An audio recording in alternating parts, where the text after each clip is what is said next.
कण कण प्रभु देख रहा, चाहे पुण्य करो चाहे पाप करो, कोई उसकी नजर से बच न सका। चाहे पुण्य करो चाहे पाप करो, ये जगत रचाया ईश्वर ने, जीवों के कर्म करने के लिए। ये जगत रचाया ईश्वर ने, जीवों के कर्म करने के लिए।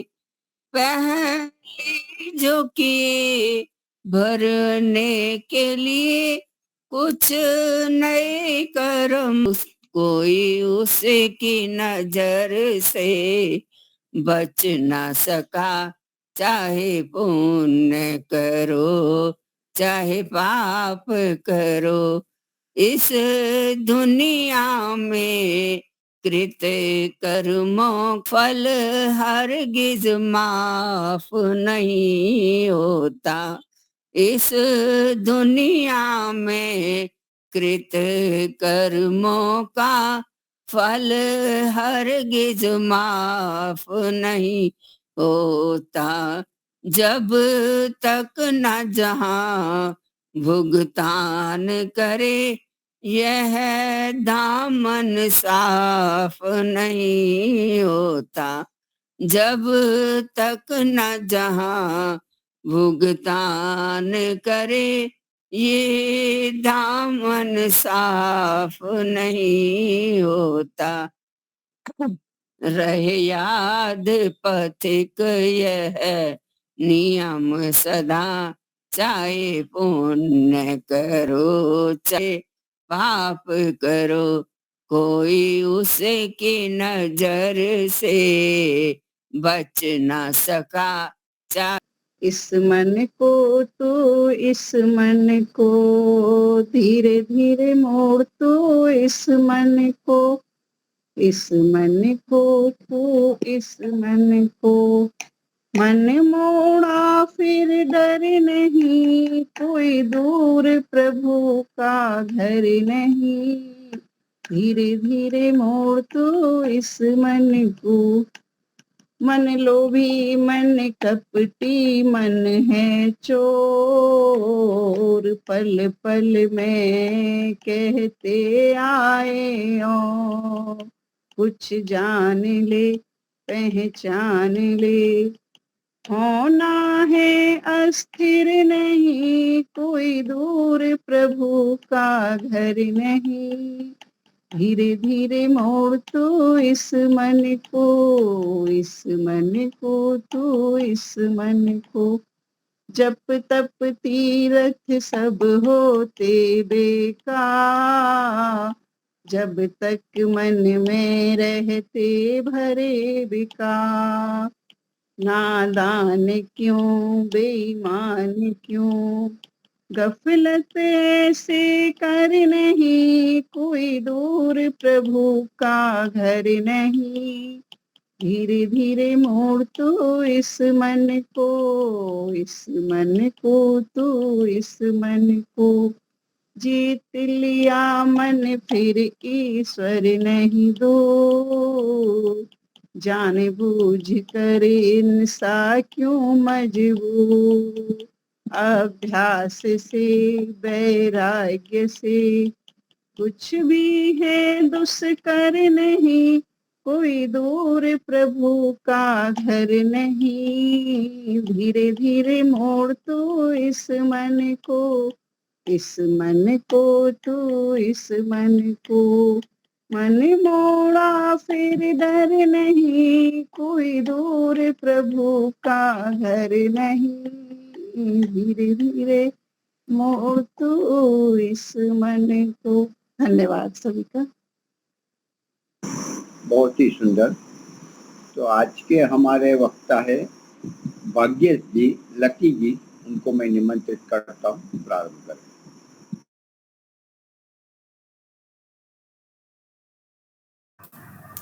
जी सबको सादर नमस्ते जी।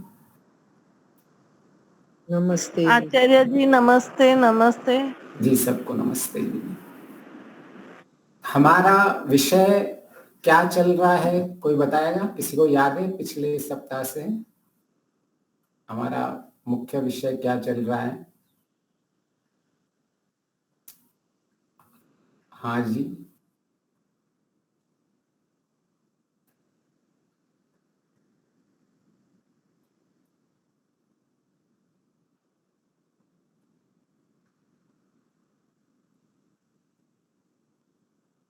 बहुत बढ़िया।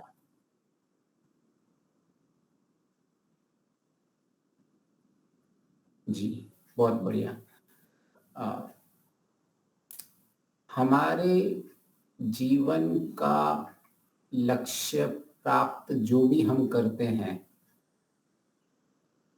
अगर हम अपने जीवन में किसी भी लक्ष्य को प्राप्त करना है और उसको प्राप्त करने के लिए केवल प्रयास करते रहते हैं और वह प्रयास किसी विधि से नहीं करते हैं, कभी कुछ कर लिया, कभी कहाँ से पढ़ लिया, कभी कहाँ से जान लिया, कभी किधर चले गए और उसको बहुत ही रैंडमली हम कुछ ना कुछ करते रहते हैं। तो ऐसे प्रयास से प्राय हम भटक भी सकते हैं और वो यह सब में है। कोई भी लक्ष्य प्राप्त करना हो, हमें हमारे संसार का लक्ष्य हो, हमें छोटे अपने घर के लक्ष्य हो, हमारे जीवन में किसी को इंजीनियर बनना है, किसी को डॉक्टर, किसी को बिजनेसमैन, वो सब जो भी होते हैं हम एक विधि से प्राप्त करते हैं। पहले हम स्कूल जाते हैं, कॉलेज जाते हैं, डिग्री लेते हैं, या किसी को बिजनेस में जाता होता है तो वो पहले से ही उस बिजनेस में रुचि लेके आगे बढ़ता है। तो जब तक हम किसी विधि को नहीं पकड़ेंगे तब तक हम संसार में अपने लक्ष्य को प्राप्त नहीं करते। तो इसलिए हम ले रहे हैं पंच महायज्ञ विधि। जो ऋषि होते हैं वो हमें विधि बताते हैं कि प्राप्त करना है। यह प्राय सबको पता होता है कि मुझे क्या चाहिए जीवन में, मुझे सुख की प्राप्ति करनी है और दुखों की निवृत्ति करनी है, परंतु उसको कैसे प्राप्त करना है वह हमें शास्त्र विद्वान लोगों से पता चलता है, ऋषियों से पता चलता है। जैसे उन्होंने संस्कार विधि लिख दी, पंचमहायज्ञ विधि लिख दी और कई पुस्तकों के द्वारा वो हमें इसका विधि का निदान करते हैं। तो सबसे पहले पंचमहायज्ञ में हमने ब्रह्म यज्ञ देखा और हम इस विधि को स्टेप बाय स्टेप चल रहे हैं। हमें कोई जल्दी नहीं है कि हम इसको जितना जल्दी हो सके इसको खत्म करें। क्यों? क्योंकि अगर हमने विधि से नहीं लिया तो हमने अगर इसको पूरा भी कर दिया तो कोई विशेष लाभ नहीं होगा। इसको हमने प्रॉपर प्रोसेस नहीं फॉलो किया तो जैसे भी आपने हम यही चीज कुकिंग में करते हैं, कोई प्रोजेक्ट में करते हैं, कोई भी प्रोसेस का एक स्टेप भी इधर उधर हो गया तो महा हानि हो सकती है। तो हमने सबसे पहले इस विधि में ब्रह्म यज्ञ लिया है और इस ब्रह्म यज्ञ को समझने की कोशिश करते हैं कि ये हमारे लक्ष्य में कैसे हमारी सहायता करता है। तो हमारा लक्ष्य बहुत ही सिंपल है, अत्यंत दुखों से निवृत्ति और अत्यंत सुख की प्राप्ति। इस स्थिति को हम मुक्ति भी कह सकते हैं, मोक्ष भी कह सकते हैं और ईश्वर प्राप्ति भी कह सकते हैं। और यह जो हमारा लक्ष्य है यह जानना महत्वपूर्ण है। उसके साथ एक और महत्वपूर्ण जानना है कि हमारी यात्रा कैसी रहेगी। तो वो यात्रा हमने देखी कि यात्रा हमारी भी सुखमय होनी चाहिए, जिसमें दुख की निवृत्ति भी होती रहनी चाहिए और सुख बढ़ता रहना चाहिए और अंत में हम अपने अंतिम लक्ष्य तक पहुंचेंगे। तो हमने भिन्न तरीके से देखा कि ईश्वर अगर साध्य है तो ईश्वर साधन भी है। केवल इतना नहीं कि वो अंतिम स्थिति है, वह हमें हमारे जीवन में किस तरह से अपने लक्ष्य को प्राप्त करेंगे उसका वह साधन भी बनता है। और ये संसार जो है ये त्याज्य नहीं है, ये संसार साधन है, साध्य नहीं है। और हमें ये स्पष्ट करना है कि इसको हमें सीधा सीधा त्याग नहीं करना है, केवल इसमें जो साध्य बनाया हुआ है, उस साध्य की जो बुद्धि बनी हुई है, उस बुद्धि का त्याग करना है, जिसको हमने संसार को साध्य बना के रखा है। तो संसार का यथा योग्य प्रयोग करना है, इसका उपयोग करना है, ईश्वर का उपयोग करना है, उसको साधन की तरह प्रयोग करना है, और इनको लेके हम कैसे अपने लक्ष्य को प्राप्त कर सकते हैं। तो सबसे पहले हम जब भी ब्रह्म की बात करते हैं और ईश्वर की बात करते हैं, परमात्मा की बात करते हैं, उस सर्वव्यापक ईश्वर की बात करते हैं, तो सबसे पहले प्रश्न आ रहा है, ठीक है ये आप संध्या, उपासना, ध्यान ये सब ईश्वर के लिए कहते हो, लेकिन जैसे हमें दूसरे विषय उनका हमें प्रत्यक्ष होता है, उनका अनुभव होता है, ऐसा ईश्वर का तो अनुभव होता नहीं है। तो ऐसे में जब हमारी बुद्धि कहती है कि ईश्वर का अनुभव ही नहीं है हमें, तो हम उसको कैसे प्राप्त कर सकते हैं? तो अनुभव होने के लिए हम उस विषय को ग्रहण करते हैं। जैसे हम मीठा खाते हैं तो हमें मीठे का अनुभव हो जाता है, हम कुछ खट्टा खाते हैं तो उस खट्टे का अनुभव हो जाता है, कुछ हम सूंघते हैं तो हम उसका अनुभव हो जाता है। तो जैसे ये विषय हैं, ऐसे ईश्वर भी अगर कोई विषय है, कुछ है उसका अस्तित्व, तो वह भी हमें अनुभव में आना चाहिए। और ऊपर से वो तो सर्वव्यापक है। चलो मेरे लिए तो खाना है, वो खाना सर्वव्यापक भी नहीं है, तो किसी को मिल सकता है, किसी को नहीं मिल सकता है। लेकिन ईश्वर जो सर्वव्यापक है, वह हमें अनुभव में क्यों नहीं आता है? वो फिर प्रश्न उठता है। तो विषय हो और विषय के समीप हम हो, विषय के निकट हम हो, तो उस विषय का अनुभव होता है। जैसे हमने अभी चर्चा की कि हमने जैसे जीभ में कुछ रखा तो उसका टेस्ट आ गया। अच्छा, आप सबसे कभी ऐसा हुआ है कि आपने खाने का विषय लिया हो लेकिन उस खाने की टेस्ट नहीं आ रही हो? आपने कुछ खाने की सुगंध रखी हुई है या कुछ, वो आपको सुगंध नहीं आई हुई है, ऐसा हुआ है आपके साथ कभी? हम सब कोरोना काल से अभी आए हैं, किसी को कोरोना काल में ऐसी अनुभूति हुई है? अच्छा ठीक है। तो कोरोना में ये बहुत ही सामान्य था कि भाई लोगों की टेस्ट चली गई थी और लोगों की स्मेल भी चली गई थी। और जिनको भी, मुझे भी कोरोना हुआ था तो हमारे में तो बहुत लोगों ने एक्सपीरियंस भी किया था। तो यह भी स्पष्ट है कि विषय होता है लेकिन फिर भी उस विषय का अनुभव नहीं हुआ। खाने में नमक था लेकिन फिर भी उस नमक का अनुभव नहीं होता है। उसमें खाने में सुगंधित थी पदार्थ, लेकिन फिर भी उस सुगंध का अनुभव नहीं होता है। तो इसके अर्थ यह क्या निकला कि विषय हो हमेशा और हमेशा हमें अनुभव हो, ये कोई नियम नहीं है। कि जो विषय हमारे आसपास हो, हमारे निकट में हो और उस विषय को हमारा समीकर्ष हुआ हो, हम उसके समीप हो, तो भी उन विषय का हमें अनुभव नहीं होता है। ईश्वर हमारे आत्मा के निकट भी है, उसके समीप भी है, तो भी हमें अनुभव नहीं होता है। और संसार में भी ऐसा होता है कि वह कोई भी विषय होने पर भी हमें अनुभव नहीं होता है।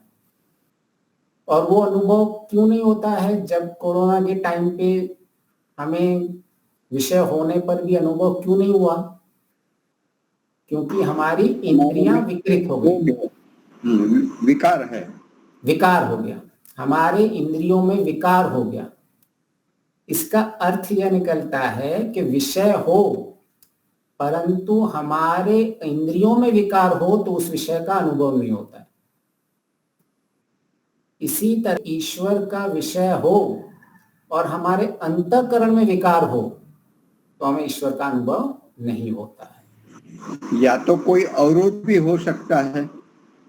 हाँ, अवरोध बादल का आवरण जिसको कहते हैं हम, तो ये सब विकार में ही आएंगे। उस सब विकार ही है हमारे अंतःकरण के, और इसी विकार को जब तक नहीं हटाएंगे तब तक हमारा लक्ष्य प्राप्त नहीं होगा। जिस तरह से हमने दवाइयां ली थी, जिस तरह से हमने जो भी अपने आप के शरीर को ठीक किया था, अपने इंद्रियों को ठीक करके फिर हमें वो विषय का अनुभव होने लग गया। जब वो विकार चला गया, वो आवरण चला गया, वो अवरोध चला गया, तो हमें उन सब का अनुभव होने लग गया जिनका अनुभव छूट गया था।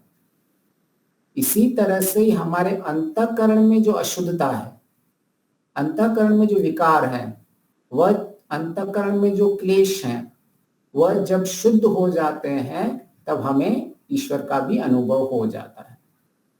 तो इसलिए अगर हमारी बुद्धि में कहीं ये प्रश्न बैठ रहा है बार बार कि जब तक मुझे ईश्वर का साक्षात्कार नहीं होता, ईश्वर का अनुभव नहीं होता, तब तक मुझे इस मार्ग पे नहीं चलना है, तो हमें इस चीज का विवेचन करना चाहिए कि जब तक कई चीजों में हमें अनुभव नहीं होता जब तक विकार होता है।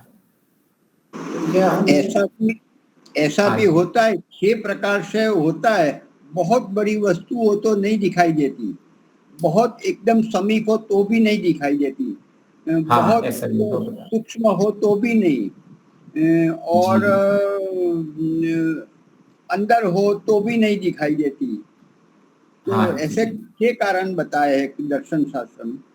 हाँ जी, ऐसे मतलब वो अंत में जाके सब जाके वहीं जाके उठेंगे कि भाई हमारा क्लेशों के कारण ही यह नहीं होगा। ये सारी हमारी जितनी भी आवरण होता है उन सब के अंत में जाके हमारे संस्कार ही होते हैं, कि जब हमारे संस्कार क्लिष्ट संस्कार होते हैं तब उन संस्कारों के कारण हमारे जो जीवन की जो स्थिति होनी चाहिए चित्त की, वो स्थिति नहीं बन पाती है। वो फिर जो भी चित्त की 5 स्थितियां बताई गई हैं उन किसी पहले की 3 विच्छेद स्थिति में हम बैठे रहते हैं।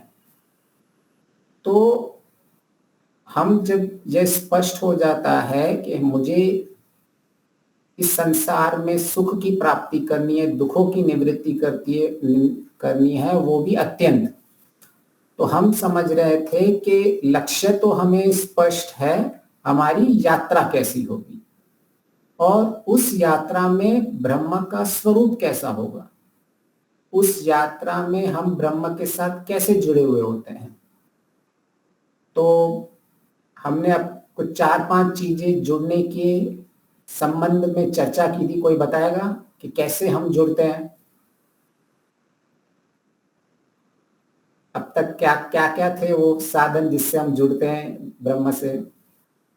तो सबसे पहले था ईश्वर को हम ज्ञान से जुड़ते हैं। ईश्वर से जो भी हमारा ज्ञान है वह हमारे वेद के ज्ञान से, ईश्वर के द्वारा दिए हुए ज्ञान से, ईश्वर के द्वारा दिए हुए ये काव्य जो संसार बनाया हुआ है इसके ज्ञान से, इनके ज्ञान से हम ईश्वर से जुड़ते हैं। तो सबसे पहले हमारा संबंध रहता है ज्ञानात्मक संबंध।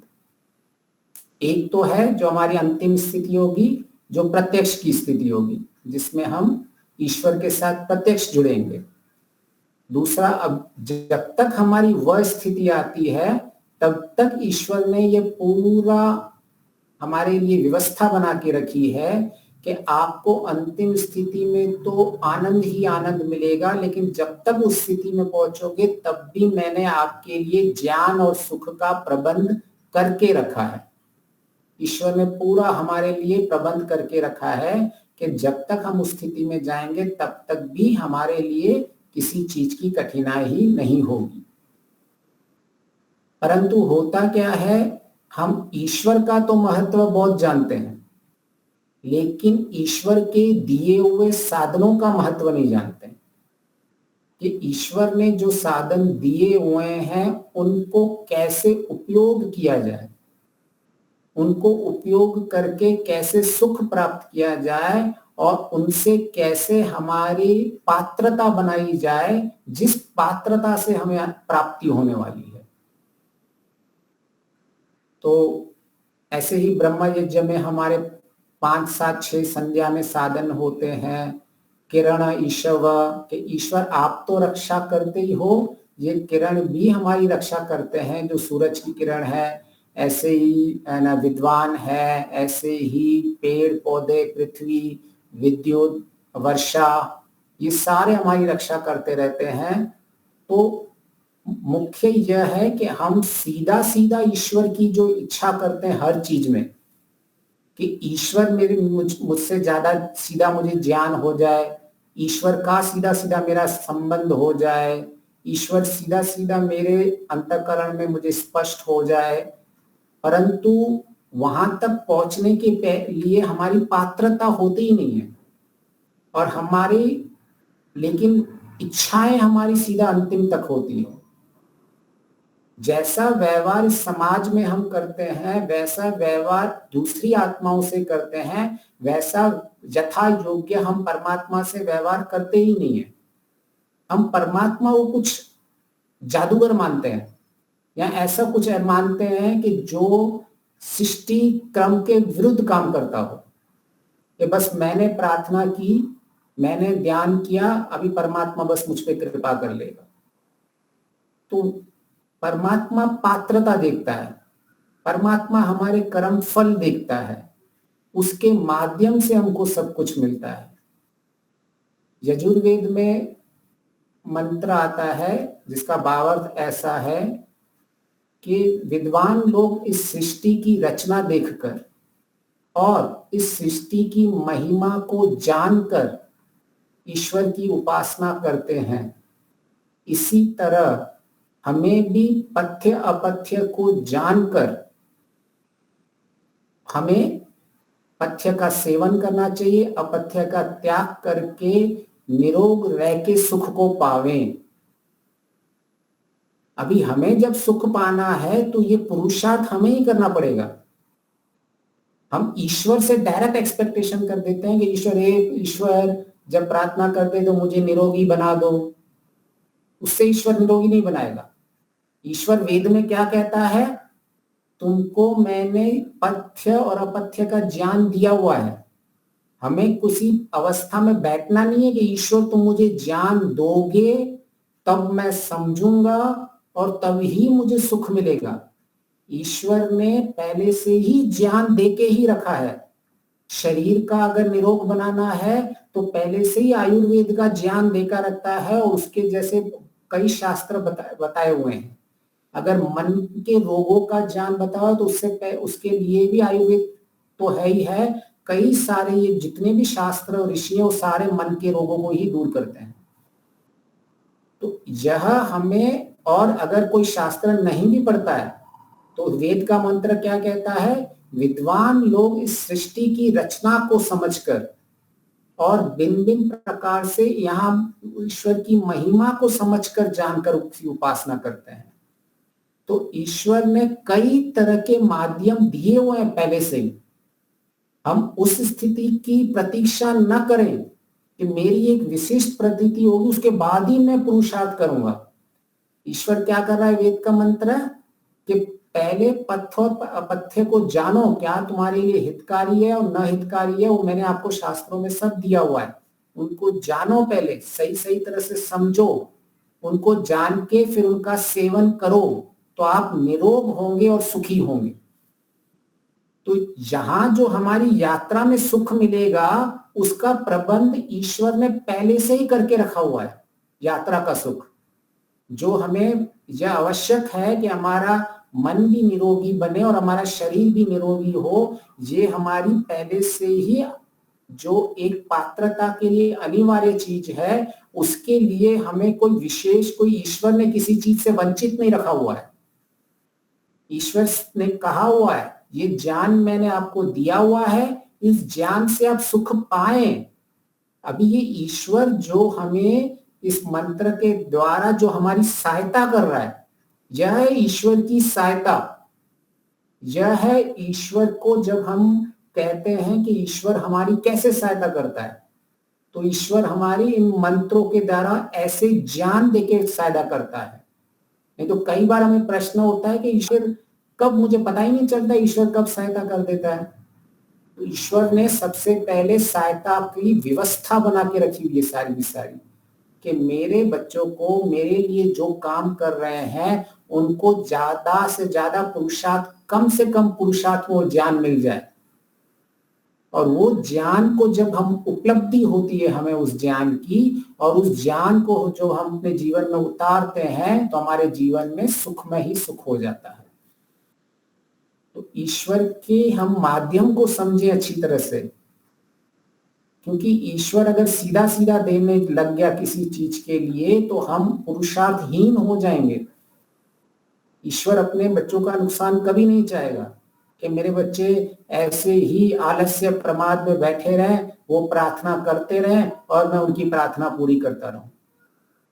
ईश्वर किस माध्यम से हमारी रक्षा करता है, किस माध्यम से हमें ज्ञान देता है, किस माध्यम से हमें कृपा करता है, ये हमें स्पष्ट होना चाहिए।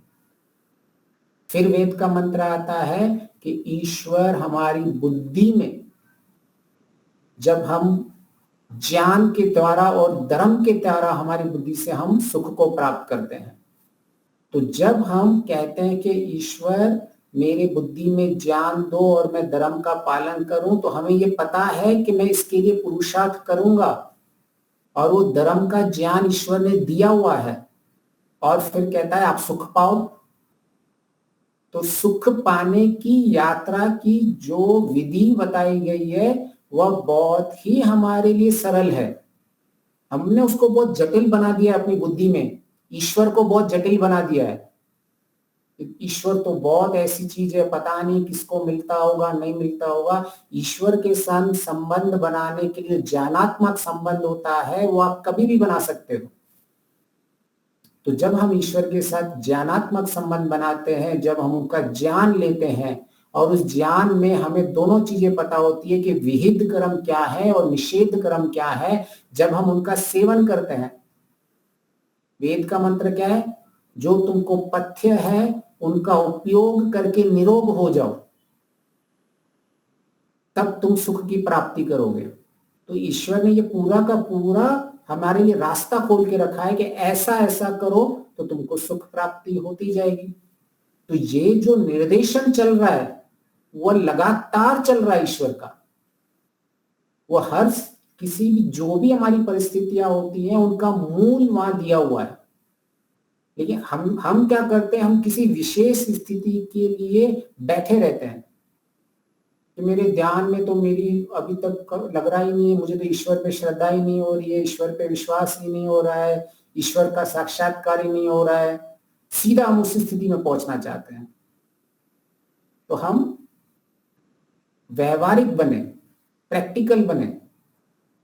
किसी को इंजीनियर बनना है, डॉक्टर बनना है, या कोई भी एमबीए करना है या इंजीनियर बनना है, तो वो क्या बोलेगा, मुझे पहले मेरा सर्टिफिकेट बताओ तो मैं इंजीनियरिंग पे काम करूंगा। हम कभी ऐसा बोलते हैं?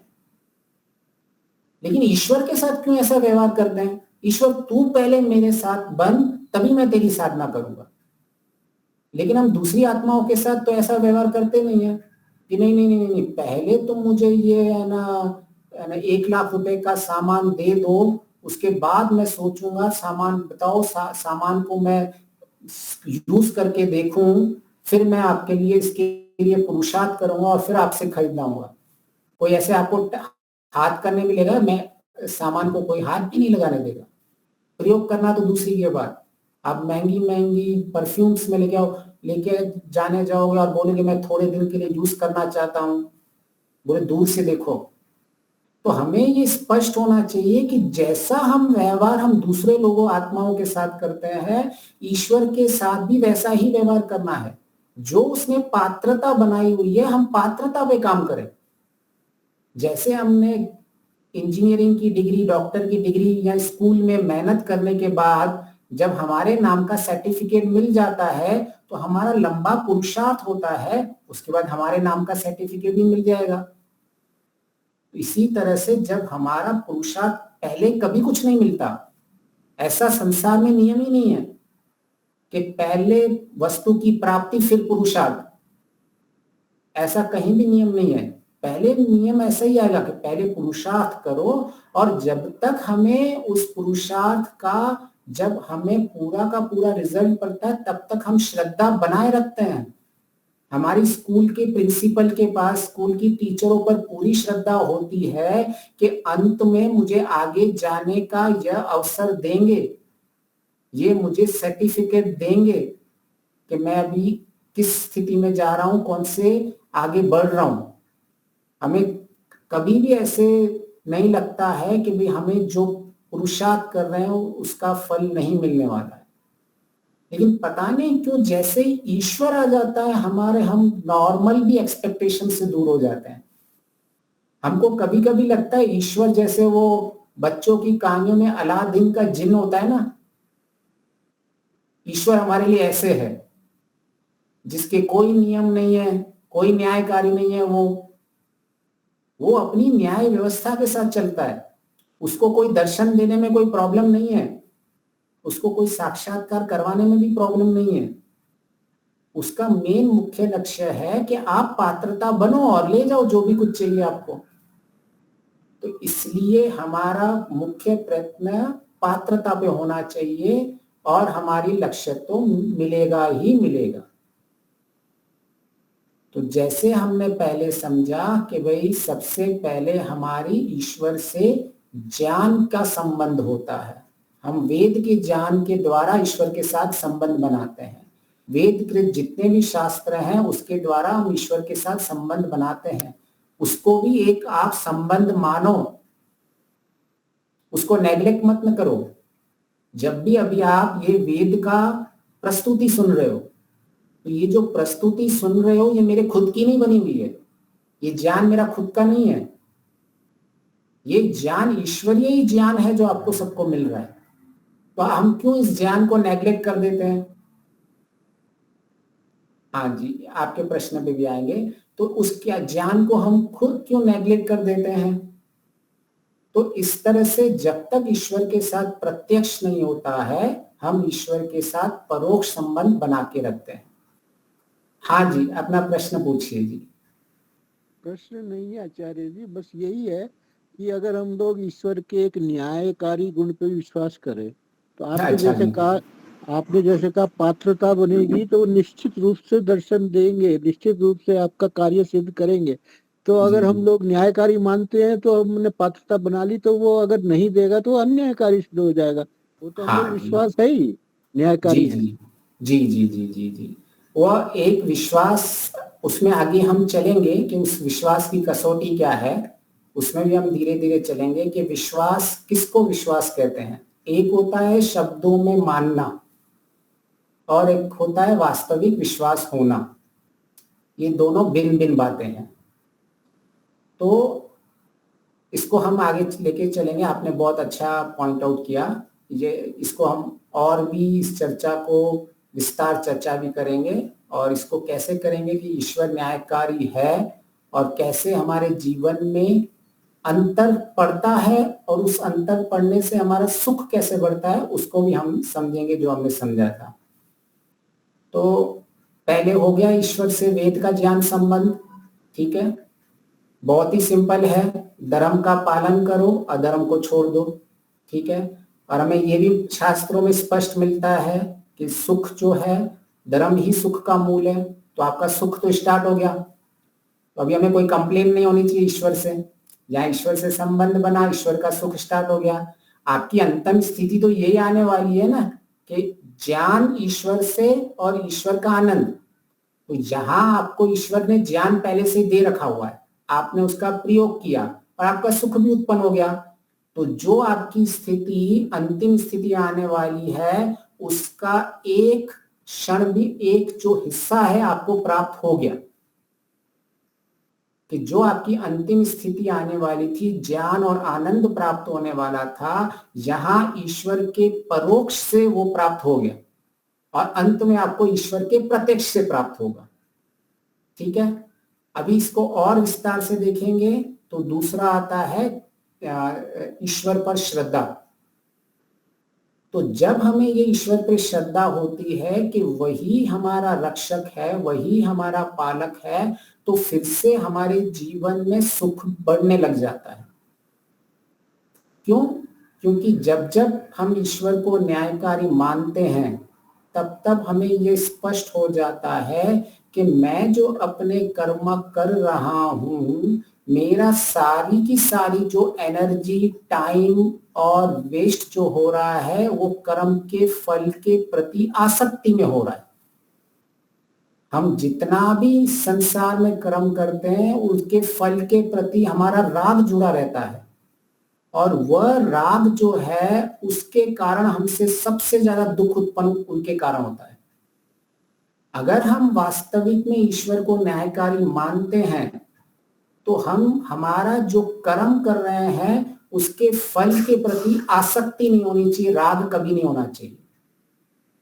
तो हमारे जितने भी इस संसार में तनाव है, जितने भी इन संसार में चिंताएं हैं, वो सारी चिंताओं का मूल यही मिलेगा आपको कि आपने कहीं ना कहीं किसी भी कार्य के पीछे जो उसका फल आने वाला है उसकी चिंता है आपको। किसी को क्या चिंता है कि मैंने अभी अभी इम्तिहान दिया है तो अभी इसका रिजल्ट क्या आने वाला है, परीक्षा की क्या आएगा, उत्तीर्ण आऊंगा, कम आऊंगा, ज्यादा आऊंगा, उस चीज की चिंता है।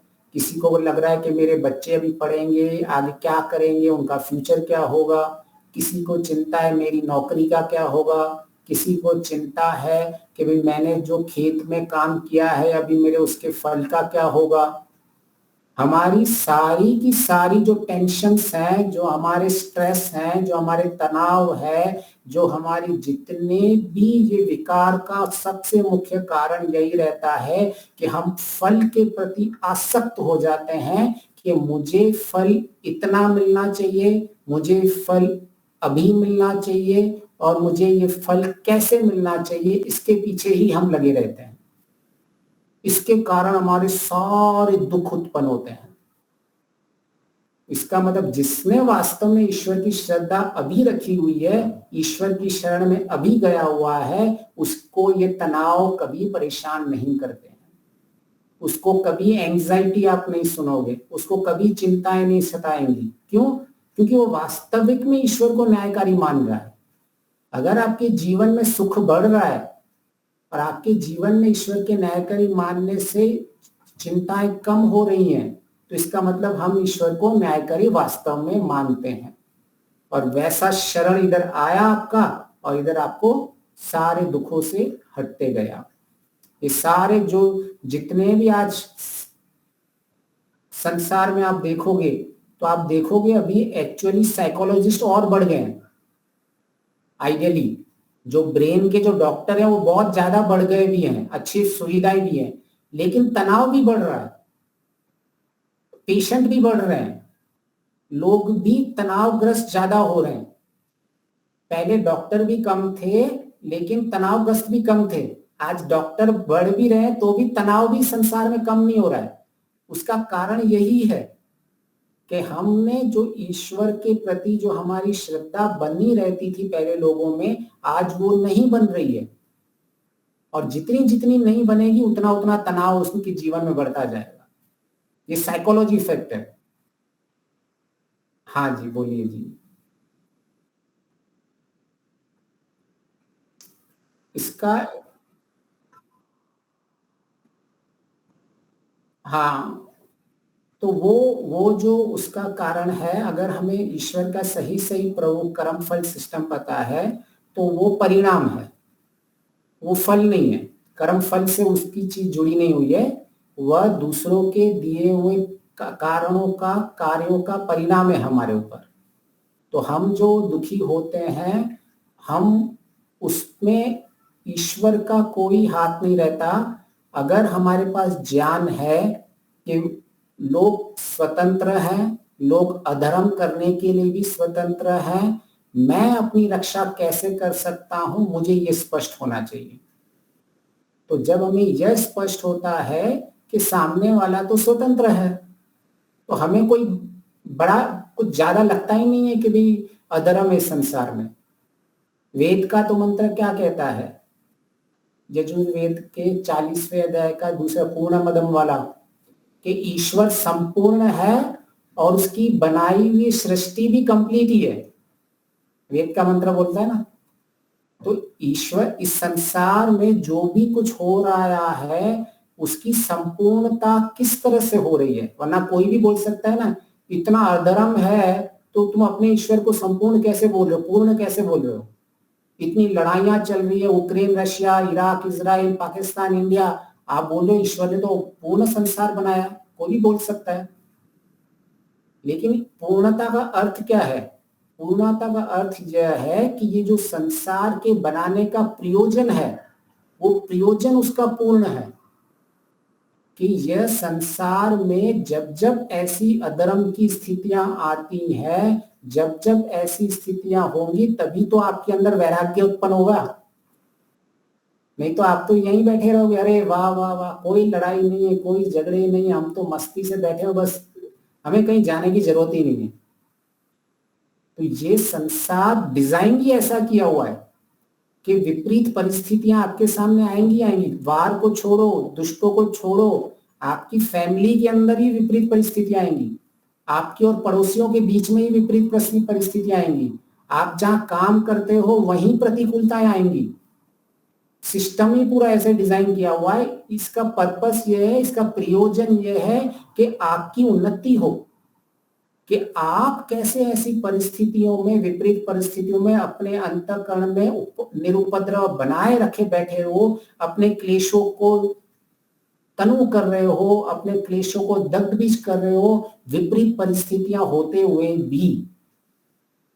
ये विपरीत परिस्थितियां नहीं होंगी और हम ऐसा मान लें कि हमारा अंतःकरण शुद्ध हो जाएगा, क्लेश नष्ट हो जाएंगे, क्लेश कभी नष्ट नहीं होंगे। क्योंकि विपरीत परिस्थिति के आलंबन आने के बाद ही क्लेश उत्पन्न होते हैं। आपको वो आलंबन नहीं आया है तो आपको तो ऐसा लगेगा कि हाँ मेरे तो सारे क्लेश नष्ट हो गए, अब तो बस मैं मस्त हो गया। लेकिन जैसे ही थोड़ा सा कोई क्रोध का आलंबन आ जाए फिर अपनी स्थिति देखो।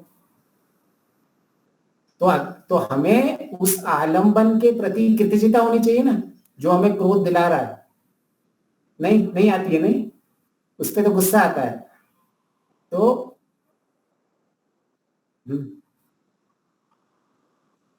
बिल्कुल ये दिमाग नहीं, ये परिणाम है, ये परिणाम है। कर्म फल व्यवस्था में 3 चीज होती है, फल, परिणाम और प्रभाव।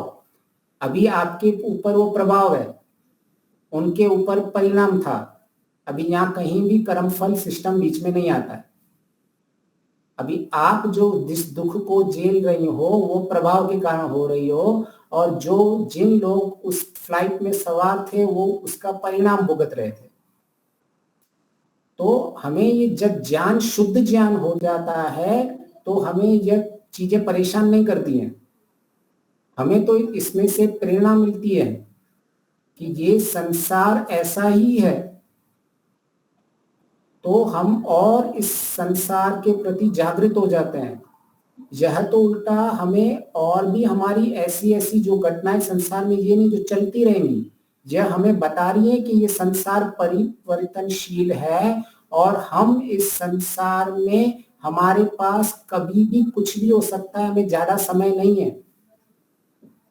हम ये मान के जाते हैं कि हमारे पास बहुत समय है और हम तो अपना लक्ष्य आराम से प्राप्त करेंगे। आप ऐसा होगा कि आप सीधा सीधा अभी अपनी यात्रा ही प्रारंभ करोगे और नष्ट हो जाओगे।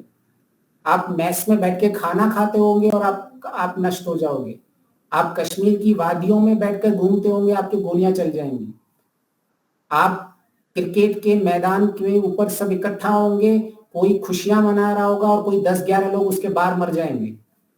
तो ये क्या संकेत दे रहा है? ये संसार का एक संकेत है कि हमारे पास समय इतना नहीं है, हम अपना समय व्यर्थ नहीं करें, हमें कण कण के इस समय का जानना चाहिए और इस समय में मेरी कैसी उन्नति हो रही है, ये प्लेन क्रैश मुझे क्या सिखा रहा है। ये बैठे बैठे बेचारे कुछ बच्चे मैस में बैठे हुए थे, उनके साथ क्या हुआ।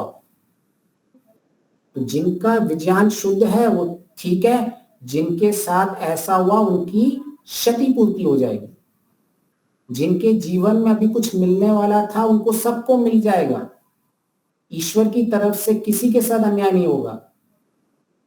जो लोग इन परिणाम की वजह से जिनको नुकसान हुआ है उन सब की क्षतिपूर्ति होगी, और जो इनके कारण थे फ्लाइट में उन सबको ईश्वर की व्यवस्था से फल मिलेगा। तो ईश्वर की व्यवस्था जब स्पष्ट हो जाती है तो उल्टा हमारे जीवन में तो और आगे बढ़ने की प्रेरणा मिलती है। ईश्वर, मैं भी कार में जाती हूँ, मैं भी बाइक पे चलाती हूँ, मैं भी घर में बैठी हूँ, कभी भी सिलेंडर फट सकता है, या हो सकता है वो प्लेन मेरे घर में आके भी तो गिर सकता है। अभी मैं यहाँ अपार्टमेंट में 3rd फ्लोर पे बैठा हूँ, वो प्लेन यहाँ भी आपके बातें बातें में कुछ भी हो सकता है। तो हमें प्रिपेयर्डनेस बताते हैं। तो ये सिखा रहा है हमें कि जितने भी दुख होते हैं उन दुख को अगर आप पहले से ही पहचान लो, हेयम दुखम अनागतम कहा गया है ना, कि हम आने वाले दुख को ही कम कर सकते हैं। अगर हमें उसको पहले से ही हमें पता होता है तो दुख 50-60% तो ऐसे ही खत्म हो जाएगा। आप मेरे को बताना कि कोई भी दुख के लिए आप सवेरे सवेरे उपासना में बैठना और कोई भी चीजें आप उसके लिए पहले से ही प्रिपेयर हो जाना कि मैं बाहर जाऊंगी, किसी का पैर फिसल सकता है, गर्मी हो सकती है, पेट्रोल खत्म हो सकता है, कोई मुझ पे चिल्ला सकता है, ये पहले से आप सोच के जाओ। फिर आप मेरे को शाम को बताओ कि आपको वैसे पहले दुख ज्यादा होता था या पहले से आपने सोच लिया तो कम दुख हुआ। तो आपको बहुत कम दुख होगा। तो ऐसे ही सारी इन घटनाओं से हमारी बुद्धि पहले से ही प्रिपेयर हो जाती है, तो हमें जो हमारे दुख लगते हैं कम लगते हैं। तो इसीलिए महर्षि दयानंद जी कहते हैं कि पहाड़ जैसा दुख में भी हम घबराते नहीं हैं और उसे सहन कर लेते हैं। इसका अर्थ क्या होता है कि दुख की परिस्थितियां आएंगी लेकिन आप दुखी नहीं होंगे। दुख की परिस्थितियां, कोई शास्त्र नहीं बोलता है कि तुम्हारी दुख की परिस्थितियां चली जाएंगी। काम अंतःकरण की शुद्धता है। आपके अंतःकरण में ये शुद्ध ज्ञान होगा कि ऐसी विमान की परिस्थिति में मैं क्या कर सकती हूँ और मैं क्या समझी इससे। इसमें हम सबकी भिन्न भिन्न भिन्न भिन्न भिन्न स्थितियां हो सकती हैं, और हम उनके लिए जो गए उनकी फैमिली के लिए श्रद्धांजलि भी देते हैं कि उनको ईश्वर उस सारी फैमिली जो इस शोक पे जा रही है उस शोक पे नहीं जाए, उनकी सहायता हो। जब हम श्रद्धांजलि दे रहे हैं तो हम मन में एक दया की भावना उत्पन्न कर रहे हैं, जिस दया की भावना से हमारे जीवन में अंदर अंतर पड़ता है। हाँ जी, कहिए जी।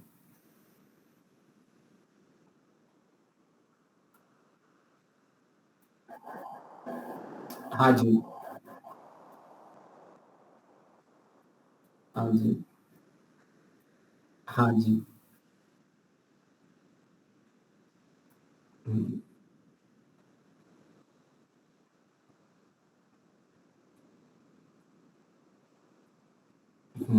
तो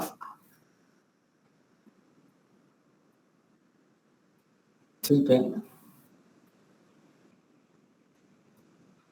ईश्वर में ईश्वर। हाँ जी, कहिए कहिए कहिए प्रश्न के लिए।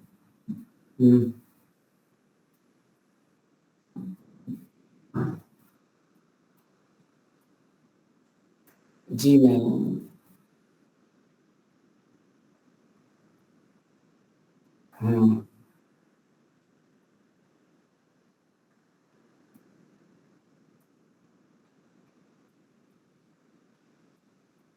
नहीं तो हाँ, इसका उत्तर ये कि हम कर्म फल व्यवस्था को सही सही समझें। कर्म फल व्यवस्था में जैसे मैंने अभी आपको बताया कि जो कर्म होता है, एक तो सबसे पहले जो आपने बोले 2 लोग बच गए, तो ये संयोग से बचे, ये कोई ईश्वर की इसमें कोई हाथ नहीं था। ईश्वर मैं वही बता रहा हूँ कि ईश्वर हमारे जीवन में कैसे आता है। ईश्वर ऐसे सीधा सीधा अगर आने लग गया, ईश्वर एक न्यायकारी है। ईश्वर अपने नियमों से चलता है। अपने नियम वो हमारे लिए कभी नहीं तोड़ेगा, ना वो तोड़ेगा तो हमारे लिए कोई फायदा भी नहीं होगा, हमारे लिए हानि ही हानि हो जाएगी। तो ईश्वर जितने अपने नियमों से चलता है वह हमारे लिए ही चलता है कि जैसे हमारे किसी भी चीज में कोई रुकावट नहीं आओ। तो सबसे पहले यह जो बचा वो एक संयोग था, और उसके पीछे तर्क भी है कि वो 11A सीट पे बैठा था। और कोई ऐसा नहीं है कि भाई इसके पहले भी विमान दुर्घटना हुई थी 11-12 साल पहले, वो भी एक म्यूजिशियन था, वो भी 11A सीट पे बचा था तो बच गया था। क्योंकि 11A सीट होती इसी जगह पे है, सबसे निकाल के जो इमरजेंसी डोर से बाहर निकलने की होती है। तो वो जो 11A सीट थी उसमें आपकी सिर्फ प्रोबेबिलिटी ज्यादा है बचने की, वहां हमेशा बचोगे ऐसा नहीं है, लेकिन आप वहां बच सकते हो ऐसी संभावना बहुत अधिक है। पहली बात तो वो। दूसरी, जो वो लड़की 10 मिनट लेट हो गई, ठीक है, तो अगर हम ऐसा माने हम्म हम्म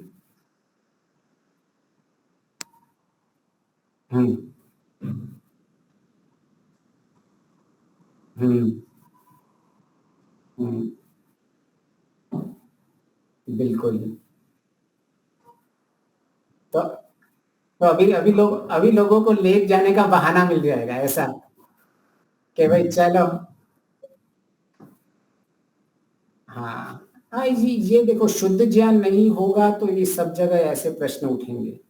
इसीलिए तो ज्ञान की एक विधि है। मैं इसीलिए बोल रहा हूँ कि ज्ञान प्राप्त करने की एक विधि होती है, जिस विधि को हम चल रहे हैं।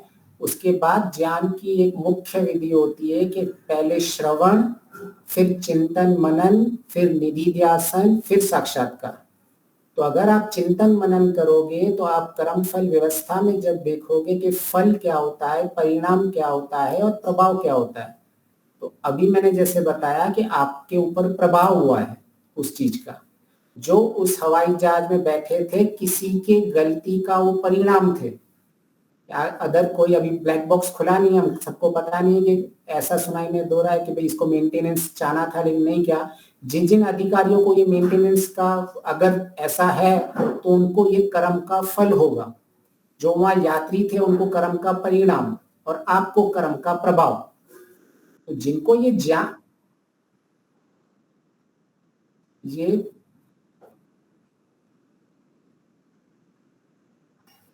हाँ, मतलब ये जो जो जो करेगा उसको उसका फल मिलेगा, उसको उसको फल मिलेगा। हम्म हम्म,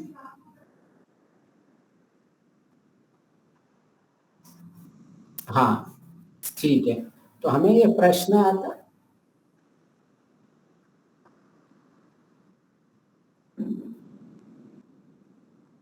जी जी,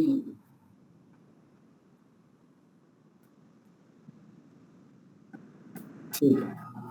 बहुत बहुत बहुत प्रश्न ये आपके नहीं सबके बुद्धि में आते हैं। तो इसका उत्तर बहुत ही सिंपल है कि ईश्वर ने अगर आपको स्वतंत्र नहीं छोड़ा है तो जितना आप रूल चेंज करने की अभी बात कर रहे हैं ना, इससे ज्यादा आप ईश्वर से शिकायत करेंगी अगर आपको परतंत्र रख दे ईश्वर। तो कि ईश्वर बोलेगा चल उठो दीपिका जी, आप उठोगे, चलो बैठो बैठो, दीपिका ऐसा मत सोचो, ऐसा सोचो, अरे ये ऐसा क्यों सोच रही हो आप, आपको ऐसा नहीं, आपको ऐसा सोचना चाहिए। सारा दिन आप सोचोगे, ईश्वर आप जैसे ही कुछ आप उल्टो सोच रहे हो और ईश्वर आपको मन के अंदर बोलते जा रहे हैं, आपको ईश्वर से शिकायत हो जाएगी।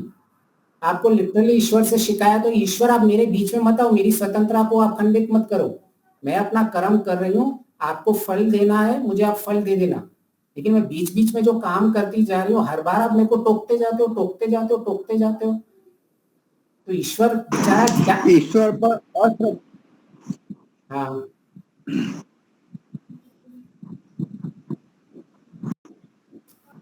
और तो दिमाग से चलते हैं। हाँ इसीलिए इसीलिए तो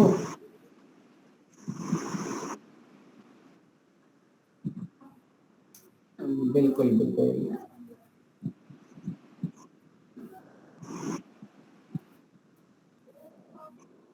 तो इसीलिए ही हमें अपने आप को समर्पण जब कहते हैं ना ईश्वर को, तो ईश्वर को समर्पण का अर्थ ही यही होता है कि हम ईश्वर के वेद शास्त्र को ज्ञान पे समर्पण हो रहे हैं।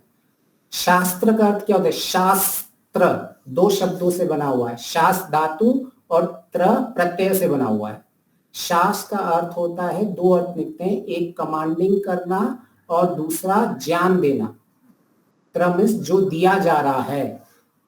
तो शास्त्र का अर्थ ही यह है कि आपको विहित कर्म कौन से हैं और जो निषेध है उसका ज्ञान आप बुद्धि को, अपनी बुद्धि को इस पे समर्पण कर दो। तो आप ये वीडियोस पे, दूसरे लोगों पे कभी नहीं जाओगे। आपको पता है इसमें लिखा हुआ है कि नियम क्या है, मेरे कर्म फल की व्यवस्था कैसे चलती है, कि ईश्वर ने मुझे स्वतंत्र छोड़ के रखा हुआ है, और ईश्वर अगर अपने नियम तोड़ने लग जाएगा तो जो रेफरेंस है वो सारी दुनिया अधर्म पे चलने जाएगी। सारी दुनिया के लोग ईश्वर को बोलते देखो हमारा ईश्वरी नियम तोड़ रहा है, तो सबसे पहले तो मैं ट्रैफिक के लोग नियम तोड़े, ट्रैफिक ही सारे लोग नियम तोड़ते दिखेंगे आपको। हाँ, कभी कभी तो ईश्वर भी नियम तोड़ता है, तो मैंने तोड़ दिया तो कौन सी बड़ी बात। रास्ते रास्ते में आधे लोग ऐसे ही बोलते रहेंगे। तो ईश्वर ने आपकी स्वतंत्रता की रक्षा करके रखी है कि आप अधर्म कर सकते हो, वह आपकी स्वतंत्रता है। हम क्यों ऐसी एक्सपेक्टेशन कर रहे हैं कि ईश्वर जो है अधर्म वाले का हाथ पकड़ ले? हमारी ऐसी एक्सपेक्टेशन है ना। तो वो अगर हाथ पकड़ लेगा तो उसकी स्वतंत्रता उसकी छिन जाएगी। और मुख्य हमारा सबसे ज्यादा अगर आप चिंतन मनन करोगे तो हमारे लिए स्वतंत्रता हमारे सबसे पहले मुख्य है। आपको अगर सुख बाद में दिया गया है, आपको अगर कोई चीज बाद में दिया चलेगा नहीं, मुझे मेरी स्वतंत्रता दो। तो ईश्वर स्वतंत्र रखता है सबको, इसीलिए ईश्वर कभी किसी को रोकता नहीं है। जब हमें ये सिद्धांत स्पष्ट हो जाता है, ज्ञान शुद्ध हो जाता है, तो हमें ऐसी वस्तु का प्रभाव नहीं पड़ेगा। ईश्वर की कर्म व्यवस्था पर शंका नहीं करनी चाहिए, पूरा विश्वास होना चाहिए। स्वतंत्रता पर वो विक्षेप नहीं करेंगे, अवरोध नहीं करेंगे परमात्मा। और ये तो परिणाम था, कर्म का परिणाम था, विमान पूर्वक। हाँ जी,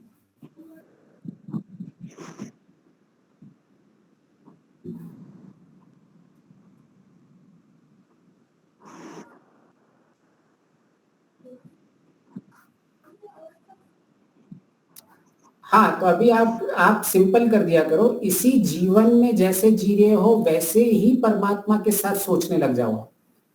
कि आप सोचने लग जाओ कि मेरी कोई स्वतंत्रता, या मैं किसी स्वतंत्रता को मैं अच्छे के लिए भी कंट्रोल कर। आप अपने बच्चों के लिए अच्छा चाहते हो, क्या आपके बच्चों को अच्छा लगता है?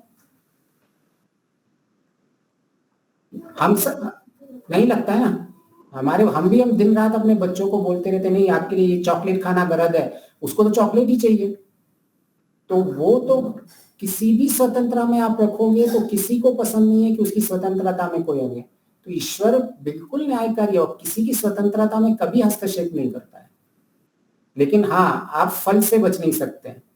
कुत्ता बिल्ली जो भी जिसने भी ये किया होगा उसको बिल्कुल वो धूप में वो सड़ता रहेगा, एक अर्थवॉर्म की तरह, जो लोगों के जूतों के नीचे भी आ सकता है और अपनी मौत का इंतजार करता रहेगा।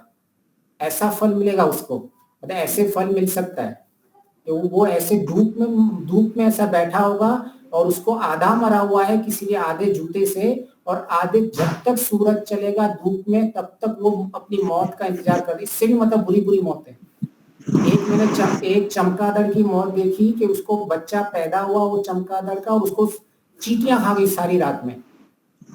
उसकी सोचो कैसी भयंकर मौत हुई होगी, उसको फल कैसा खतरनाक मिला होगा कि वो पैदा हुआ है और उसको सारी चींटियां सवेरे तक खा चुकी है, क्योंकि वो बच्चा है, छोटा जा नहीं सकता, चमगादड़ का बच्चा, उसको सारी चींटियां खा चुकी थी कुछ घंटों में। तो फल बहुत, ईश्वर उसमें कोई, उसको फल की व्यवस्था से वैसा देखोगे तो लगेगा कि भाई हाँ कोई ईश्वर सही काम कर रहा है भाई, हाथ में ही पकड़ रहा है, लेकिन इसको पहले से अंदेशा है कि भी अगर ये गलत कर रहा है तो इसको इसका फल भुगतना होगा, और प्लेन में मर गया उनकी क्षतिपूर्ति हो जाएगी। चलो समय हो चुका है, समय हो चुका है, जब हमें हवन के लिए भी जाना। तो बस यही है निचोड़ के, कोई किसी का भरोसा नहीं है, जो भी करना है अच्छा काम वो कर डालो, देर मत करो। सांसों का क्या भरोसा, सांसों का क्या भरोसा, रुक जाए चलते चलते। बस ये जिंदगी है, जो करना हो कर डालो, कि कभी भी किसी का कब कुछ भी हो सकता है। चलो शांति पाठ में कर लेता हूँ। ओम शांति